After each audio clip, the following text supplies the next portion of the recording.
mương tây mương tây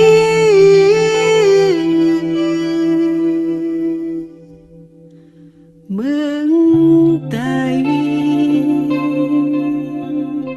mương tây này mình kèn đi xí lại dù đi lớn đôi qua khăn ngấu mình mương tây này mình kèn đi xí lại tu mòn pan nó nấu hết hồi pan mương tây này bên tiêu đi đón phở mương tây này bên liên đà phở lư giờ mương tây thuộc ly trái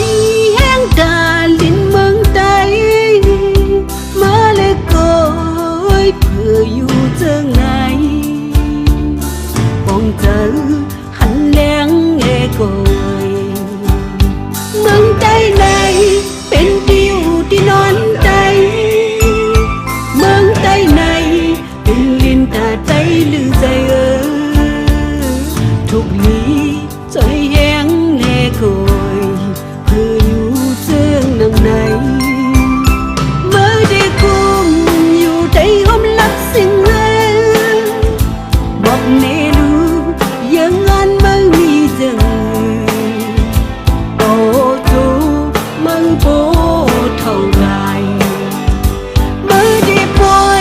ông ban má hết khôn hương anh năn cô anh xưa trong lối bần nề bố thu mới bố thầu đài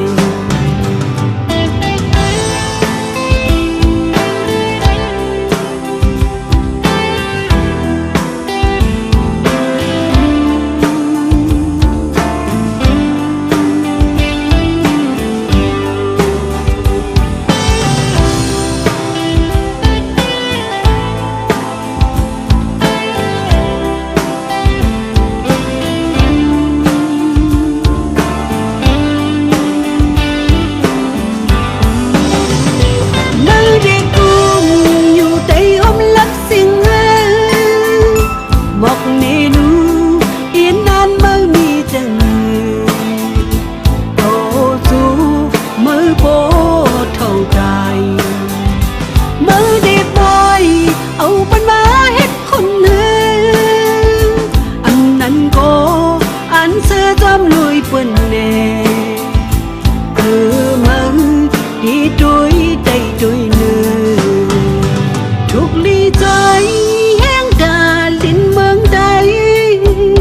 mà lê cối vừa yêu thương ngày bóng giờ hắn lén nghe cội